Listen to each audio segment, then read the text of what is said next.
Hello friends, आज का जो मेरा टॉपिक है वो हैंगओवर को लेकर के है। और बात करूँ मैं इस समय की तो 100 में से कम 70-80% लोगों को इस चीज़ की समस्या देखने के लिए मिलती है। यानी कि कुछ जानबूझकर ही कर देते हैं, यानी कि हो जाता है हैंगओवर। और कुछ के लिए यानी कि पता ही नहीं होता है कि हैंगओवर होता क्या है। यानी कि किसके हैंगओवर का मतलब ये होता है कि बहुत ही किसी भी तरह की ओवरडोज का हो जाना, वो क्या कहलाता है, हैंगओवर कहलाता है। तो आज इसी टॉपिक को बहुत इजी वे में हम जानेंगे और इसके मैं इसको सिम्टम्स भी आपको बताऊंगा। वीडियो के कुछ सेकंड्स में मैं आपको बताऊंगा कि क्या क्या चीज़ आपको प्रिकॉशंस फॉलो करने होते हैं, क्या चीज़ आपको अवॉइड करनी है, क्या चीज़ नहीं। तो आज इसी टॉपिक को बहुत ही डीपली में जानेंगे। तो प्लीज़ मेरी वीडियो में आप लास्ट तक बने रहिएगा। और मेरे चैनल पर अगर आप नए हैं तो please subscribe my channel Mahalakshmi primary health care. So myself Saurabh Saxena as a general physician. Let's talk about hangover. तो बात करूं मैं हैंगओवर, तो hangover is the most common people's यानी कि मेंस एंड वुमेन्स, यानी कि सम डिफरेंस। यानी कि बात करूं मैं हैंगओवर की तो ये जो है मोस्ट यानी कि कुछ लोगों के अंदर ही ये वाले सिम्टम देखे जाते हैं। सबसे पहले हैंगओवर को समझने के लिए हमें उसका सिम्टम्स को जानना बहुत ज़्यादा ज़रूरी हो जाता है। और उससे पहले हम जानेंगे कि हैंगओवर होता क्या है। हैंगओवर वो चीज़ होती है यानी कि किसी भी चीज़ के ओवरडोज का हो जाना। जैसे कि या तो फिर आपको कोई कंटेंट फूड की वजह से भी हो जाता है, या फिर आपने कोई बियर वगैरह अगर आपने यूज़ किए तो उसकी भी ओवरडोज की वजह से हो जाता है। या फिर आप अल्कोहल, कैफीन, निकोटीन वगैरह लेते हैं, कंटिन्यू आप अल्कोहल ले रहे हैं, अगर उसकी भी डोज ओवर हो जाने की वजह से क्या होता है, उसका ओवरफ्लो की वजह से भी क्या हो जाता है, यानी कि हैंगओवर हो जाता है। अब इसके सिम्टम्स की अगर मैं बात करूं तो सबसे पहले जो डिस्टर्बेंस रहता है यानी कि बहुत ही ज़्यादा सीवियर हेडेक इसके अंदर देखने के लिए हमको मिलता है।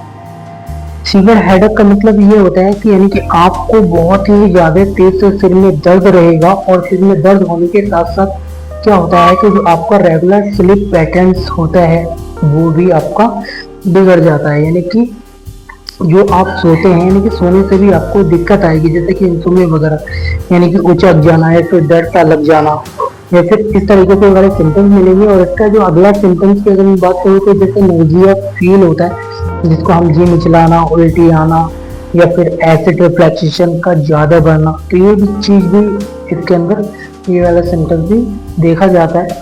तो बात करूँ मैं इसके नेक्स्ट सिम्टम्स यानी कि केसेस की, तो वो होता है हमारा यानी कि टायर्डनेस, यानी कि बहुत ही ज़्यादा थकान फील करना, लेग क्रैम्प्स यानी कि टांगे लड़खड़ाना, और माइंड यानी कॉन्सेंट्रेशन जो होता है लिसनिंग का, यानी कि वो तथ्य सुनने से भी आपको क्या होता है, यानी कि बिल्कुल माइंड पूरी तरीके से आपका नॉट प्रॉपरली वर्क, यानी कि कोई सा भी वर्क आप नहीं कर पाते हैं। तो ये सिम्टम्स होते हैं हैंगओवर के, जिसकी वजह से आपको डिजीनेस यानी कि कपकपाहट फील होने लगना। और उसकी वजह से क्या होता है, हमारी जो रैपिड हार्ट बीट यानी कि रेगुलर हार्ट बीट जिसको हम बोलते हैं नॉन साइनल रिदम, वो भी हमारे चेंजेस देखने के लिए मिलते हैं। जैसे कि कभी टैकीकार्डिया हो, कभी ब्रैकीकार्डिया हो जाता है। तो ये चीज़ सिम्टम्स भी इसका देखा गया है। उसके साथ साथ में शॉर्टनेस ऑफ ब्रीथ यानी कि सांस लेने में आपको दिक्कत सी महसूस होना, और चेस्ट क्या कहना टाइटनेस की फील इसके अंदर देखा जाता है। और इसके साथ साथ में ही क्या होता है कि उस व्यक्ति को इतना खतरनाक तरीके से यानी कि फियरनेस यानी कि बहुत ही ज़्यादा तनाव मुक्त यानी कि स्ट्रेसफुल, यानी कि समझ में ही नहीं आता कि क्या करें और क्या ना करें, ना तो लेटा जाता है, यानी कि डिस्कम्फर्ट सबको महसूस होता है, चेस्ट पेन भी इसके अंदर देखा जाता है।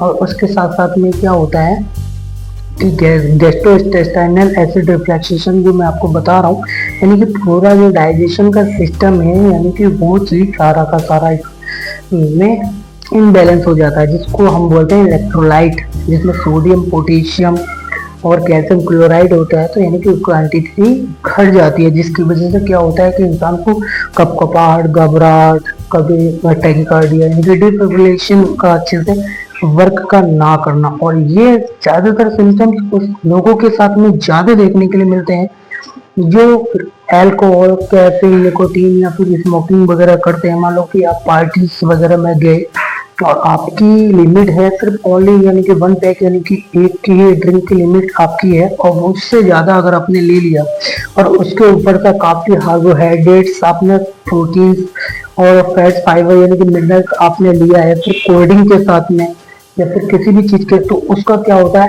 ओवरडोज हो जाता है जिसको हम बोलते हैं हैंगओवर। तो ये उन लोगों के साथ में ज़्यादातर होता है। तो अब मैं बात करता हूँ इसके प्रिकॉशन की, तो मोस्टली जो केस देखा जाता है वो अल्कोहल की ही वजह से ये सिम्टम्स होते हैं जिसको हम हैंगओवर बोलते हैं। अब देखो, आपको मैंने सिम्टम्स इसके बता दिए हैं।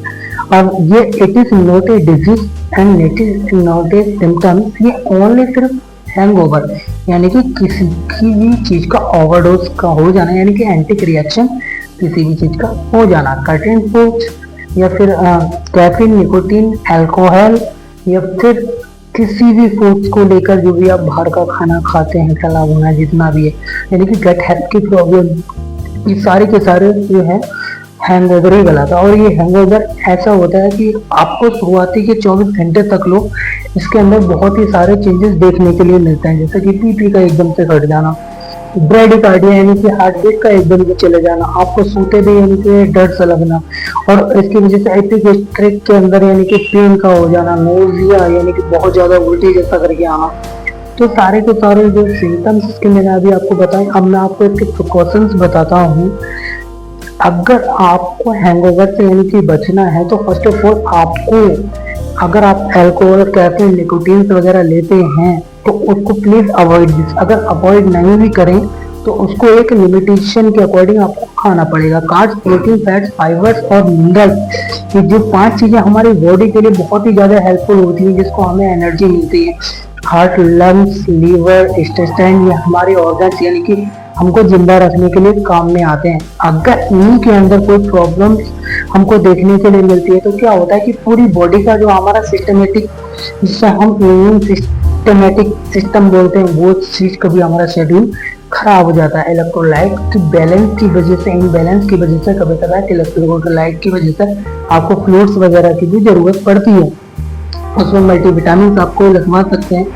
अगर आपको सर्टेनली अगर इस तरीके से कोई से भी केसेस के अंदर आपको देखने के लिए मिलता है और आपको पता है कि आपकी फैमिली या फिर रिश्तेदार में ऐसा कुछ हुआ है, तो तुरंत उसको या तो आप गैसो फास्ट की कोई यानी कि सैचेट वगैरह दे सकते हैं, कोलेस्ट्रॉल आपको उसको दे सकते हैं, और इलेक्ट्रोलाइट इनबैलेंस की वजह से नमक चीनी का पानी का घोल बना के उसको आप दे सकते हैं। फिर गोल गैस्ट्रिक का DSR कैप्सूल्स वगैरह दे सकते हैं। फिर पेन किलर्स की अगर मैं बात करूँ तो एनाफोर्टान या फिर क्या कहते हैं प्रोटीन या फिर मेप्टालिस्पास में आप ये सेल्फ ट्रीटमेंट के अकॉर्डिंग आप उसको दे सकते हैं। अदरवाइज अगर आपको रिलीफ नहीं मिलता है तो you can consult with the doctor, gastrologist या फिर MD या फिर as a general physician, and after that he will be decided that. तो फर्स्ट ऑफ ऑल वो आपकी डायग्नोज करेगा कि मेन चीज होती है CBC, जिसे हम कंप्लीट ब्लड काउंट्स बोलते हैं, उसके अंदर TLC, HB और प्लेट काउंट और क्या कहते हैं आपका यानी कि पूरा कंप्लीट ब्लड काउंट का पता चलता है। इलेक्ट्रोलाइट से हमारे